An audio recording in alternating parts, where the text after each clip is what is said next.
नमस्कार दर्शक बंधु आपण समस्त को ओडिशा तंत्रज्ञान को हार्दिक स्वागत। आज ये वीडियो रे जानिबा सिद्धि विनायक साधना प्रयोग विषय रे।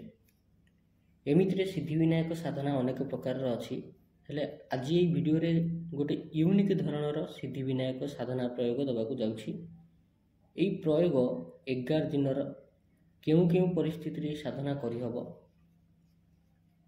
जदि बारंबार काम अटकुछि तेबे साधना प्रयोग करि हबो। विवाह हेई पारुनी ए प्रयोग करि हबो।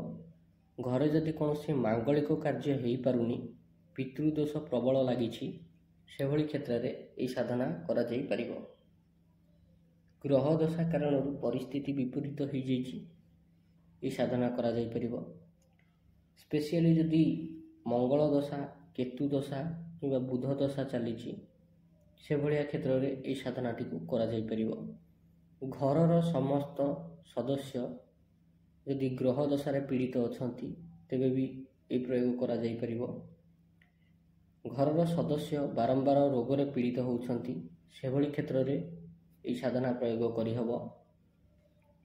नुआ ऑफिस टे खोलिछंती चालू नाही भलरे से भलिया क्षेत्र रे भी ए साधना करि हबो। दुकान नुआ करिकरी खोलिछंती वास्तु दोषर प्रभाव रे हो किंबा ग्रह दशा कारण हो जदि किछि दिन चालुची पुणी बंद हो जाउची तेबे भी ये प्रयोग करि हबो। नचेते बहुत कम चालुची से भलिया क्षेत्र रे भी साधना करा जाई परिबो। जदि संतान संतति किछि होउ नाही तेबे ए साधना करा जाई परिबो। जदि घरर समस्त सदस्य डिप्रेशन भितर रहउछंती तेबे भी ए साधना करा जाई परिबो। मानसिक रोगर शिकार जदि होउछंती घर लोक से भलिया क्षेत्र रे ए साधना करा जाई परिबो। काम रे सफलता मिलु नाही एथिपैका ए साधना होची बेस्ट। संसार रो जेते प्रकार रो कार्य अछि समस्त कार्य रे सफलता पाया पैका ए साधनटा होची सबटु बेस्ट बोली धरा जाय तंत्र शास्त्र मानकरे। आ एटा परीक्षित मध्य एटा एमति नुहे कि जोठु नाही सीटु उठै के आनी कि दे देलु नाही। हम ओडिशा तंत्रज्ञान चैनल रे जहा भी किछि दिया जाय आपण माने जानिथिबे ताहा 100% काम करे। परीक्षित जिनिस जोटा ताकू ही आमे एठी दउ। तेबे ये जो साधनाटा एथिपैका सामग्री कौन कौन दरकार हुए। भोजपत्र दरकार हुए, कुंकुम दरकार हुए, जलपूर्ण कलश दरकार हुए, घी दीप दरकार हुए, अगरबत्ती दरकार हुए। अगरबत्ती माने कौन धूपबत्ती ये जो मशा मरा अगरबत्ती नुह धूपकाठी दरकार हुए। आउ कौन दरकार हुए मोती शंख दरकार हुए। आउ रुद्राक्ष माला दरकार हुए। साधना सोमवार ठारू आरंभ करा जीवो। धला रंगर आसन दरकार हुए। दिग उत्तर रहिबो ए साधना करबा समय रे। स्क्रीन रे आपन को गोटे यंत्र दिसुथिबो भल भाबरे देखंतु। एई यंत्रटी को आपन भोजपत्र ऊपर आंकिबे। प्रथमे भोजपत्र ऊपर आंकी सारिबा परे एई यंत्र रे आपन प्राण प्रतिष्ठा करिवे। प्राण प्रतिष्ठा विधि मु आपन को देई परिबि नाही। एटा हम गुरु परंपरार प्राण प्रतिष्ठा विधि मु देई परिबि नाही। किंतु जे कोनसी बहिरे जदि साधारण प्राण प्रतिष्ठा विधि देखि कि आपन करंती तबे भी हेई परिबो किछि असुविधा नाही।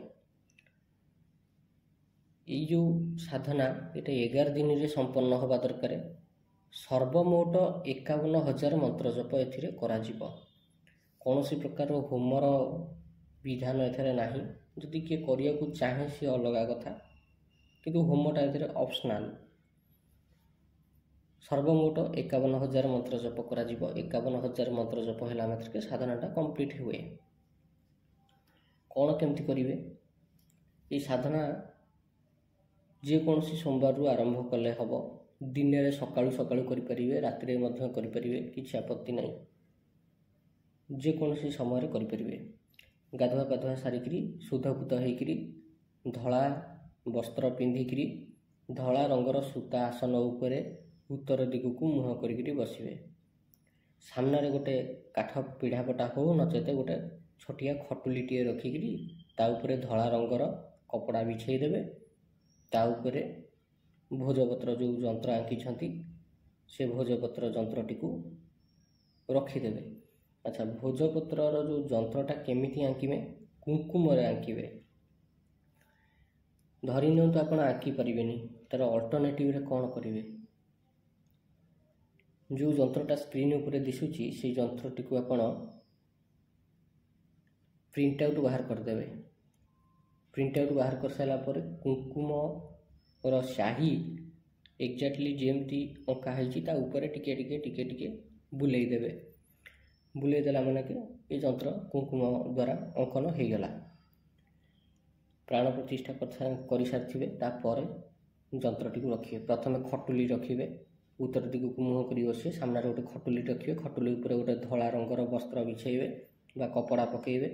ତା ଉପରେ ଏଇ ଭୋଜପତ୍ର ଯନ୍ତ୍ର କିମ୍ବା ପ୍ରିଣ୍ଟ ଆଉଟ୍ ବାହାର କରିଥିବା ଯନ୍ତ୍ରଟିକୁ ରଖିବେ। ଯନ୍ତ୍ର ଉପରେ ଗୋଟିଏ ମୋତି ଶଙ୍ଖ ରଖିବେ। ଛୋଟିଆ ମୋତି ଶଙ୍ଖ ହେଲେ ବି ଚଳିବ, 300-400 ଟଙ୍କା ଭିତରେ ନେବ। ଯଦି ଆପଣଙ୍କ ପାଖରେ ଆଗରୁ ମୋତି ଶଙ୍ଖ ଅଛି ତେବେ ତାକୁ ମଧ୍ୟ ବ୍ୟବହାର କରିପାରିବେ। ଏଥିରେ ମୋତି ଶଙ୍ଖଟିଏ ରଖିବେ। ମୋତି ଶଙ୍ଖ ଉପରେ କୁଙ୍କୁମର ଟୀକା ଲଗାଇବେ।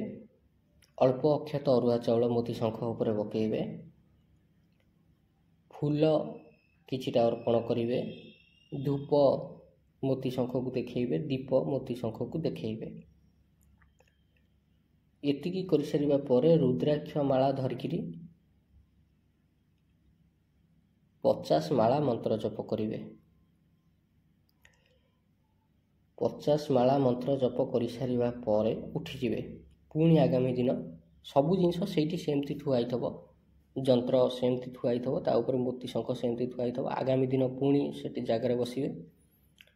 ପୁଣି ଟିକେ କୁଙ୍କୁମର ଟିପା ଲଗାଇବେ। ପୁଣି ଅକ୍ଷତ ଅରୁଆ ଚାଉଳ ପକାଇବେ। ଧୂପ ଦେଖାଇବେ, ଦୀପ ଦେଖାଇବେ, ମନ୍ତ୍ର ଜପ କରିବେ। ଏଥିରେ ଭୋଗ ମଧ୍ୟ ଅପସନାଲ୍। ଯଦି ଆପଣ ଚାହିଁବେ ଭୋଗ ଦେବାକୁ ଦେଇପାରିବେ, ଯଦି ଦେବାକୁ ନ ଚାହିଁବେ ତେବେ ନ ଦେଲେ ବି ଚଳିବ। ପୁଣି ଆଗାମୀ ଦିନ 50 ମାଳା ମନ୍ତ୍ର ଜପ ହେବ। ଏମିତି 11 ଦିନ ପର୍ଯ୍ୟନ୍ତ ମନ୍ତ୍ର ଜପ ହେବ। ଯେଉଁ ଦିନ 11ତମ ଦିନ ହେବ ସେଦିନ 51 ମାଳା 50 ମାଳା ଲେଖାଏଁ ହେଲା ବେଳକୁ ଅଲମୋଷ୍ଟ 51,000 କ୍ରସ୍ କରିଯାଇଥିବ ମୋର ଅନୁମାନ। ମନ୍ତ୍ର ଜପ ଯେଉଁଦିନ ସମ୍ପୂର୍ଣ୍ଣ ହେଇଯିବ ସେଦିନ ସେ ମୋତି ଶଙ୍ଖଟାକୁ କ'ଣ କରିବେ, ନିଜ କାର୍ଯ୍ୟାଳୟରେ ଅଫିସରେ ରଖିଦେଇପାରିବେ, ଠାକୁରଙ୍କ ପାଖରେ। ନଚେତ ବ୍ୟବସାୟ ପ୍ରତିଷ୍ଠାନ ଯେଉଁଟା ଅଛି, ଆପଣଙ୍କର ଦୋକାନ ଅଛି, ଦୋକାନ ଘର ଠାକୁରଙ୍କ ପାଖରେ ରଖିଦେଇପାରିବେ। ନଚେତ ଯଦି ଘରେ କୌଣସି ଟ୍ରେଜେରୀ ରଖିଛନ୍ତି, ଆଲମିରା ରଖିଛନ୍ତି, ତା ଭିତରେ ମଧ୍ୟ ରଖିଦେଇପାରିବେ। ଭୋଜପତ୍ର ଆଉ ଯନ୍ତ୍ର, ଭୋଜପତ୍ର ଉପରେ ଯେଉଁ ଯନ୍ତ୍ର ଅଙ୍କା ହେଇଥିବ ସେ ଯନ୍ତ୍ର ପ୍ଲସ୍ ମାଳା, ଏ ଦୁଇଟା ଜିନିଷକୁ ପାଣିରେ ଭସେଇ ଦେବେ। ଏତିକି କରିବା ମାତ୍ରକେ ଆପଣଙ୍କର କାମ ହେଇଗଲା। ଆଗାମୀ ଭବିଷ୍ୟତରେ ଆପଣ ଯେକୌଣସି କାମରେ ହାତ ଦେବାକୁ ଚାହିଁବେ ସେ କାମ ହେବାଟା ଥୟ। ଯଦି କୌଣସି କାର୍ଯ୍ୟରେ ବିପତ୍ତି ଆସୁଛି, ବାଧା ଆସୁଛି, ତେବେ ସେ ବାଧା ବିପତ୍ତି ଦୂର ହେବାଟା ଥୟ। ଏ ଶଙ୍ଖ ଯେ ପର୍ଯ୍ୟନ୍ତ ଘରେ ରହିଥିବ ସେ ପର୍ଯ୍ୟନ୍ତ ଅନେକ ପ୍ରକାରର ମାଙ୍ଗଳିକ କାର୍ଯ୍ୟ ଘରେ ସମ୍ପନ୍ନ ହେବାର ଯଥେଷ୍ଟ ସମ୍ଭାବନା ରହିଛି। ସବୁଠୁ ଇଣ୍ଟରେଷ୍ଟିଂ କଥା ହେଉଛି ଏଇଆ କି ଏଇ ସାଧନା ଗୋଟିଏ ଥର କରିଲେ ବର୍ଷେ ପର୍ଯ୍ୟନ୍ତ ୟାର ପ୍ରଭାବଟା ରହେ। ଗୋଟେ ବର୍ଷ ପୁରା ୟାର ପ୍ରଭାବଟା ରହିବ। ପୁଣି ଆଗାମୀ ବର୍ଷ ପୁଣି 11 ଦିନ ସାଧନା କରିକିରି ପୁଣି ସେ ମୋତି ଶଙ୍ଖଟାକୁ ରଖିଦେବେ। ଏତିକି। ଗୋଟାଏ ମୋତି ଶଙ୍ଖକୁ ପ୍ରତ୍ୟେକ ବର୍ଷ ଆପଣ ପ୍ରୟୋଗ କରିପାରିବେ, ଯଦ୍ୱାରା କେବେ ବି ବାଧା ବିପତ୍ତି ଜୀବନରେ ଆସିବ ନାହିଁ। ସକଳ କାର୍ଯ୍ୟ ଯାହା ଯାହା ଆପଣ କରିବାକୁ ଚାହିଁବେ କ୍ୟାରିୟର ରିଲେଟେଡ଼, ସେ ସବୁ କାର୍ଯ୍ୟରେ ସଫଳତା ମିଳିବାକୁ ଲାଗିବ। ତେବେ ଏଇଟା ଗୋଟିଏ ପରୀକ୍ଷିତ ସାଧନା। ଆଶା କରୁଛି ଆପଣଙ୍କୁ ଏହି ଭିଡ଼ିଓଟି ଭଲ ଲାଗିଥିବ। ଯଦି ଭିଡ଼ିଓଟି ଭଲ ଲାଗିଛି ଏଇଭଳି ଭିଡ଼ିଓ ଦେଖିବା ପାଇଁ ଆପଣ ଆମ ଚ୍ୟାନେଲ୍ ଓଡ଼ିଶା ତନ୍ତ୍ରଜ୍ଞାନକୁ ନିହାତି ସବସ୍କ୍ରାଇବ୍ କରନ୍ତୁ। ଧନ୍ୟବାଦ।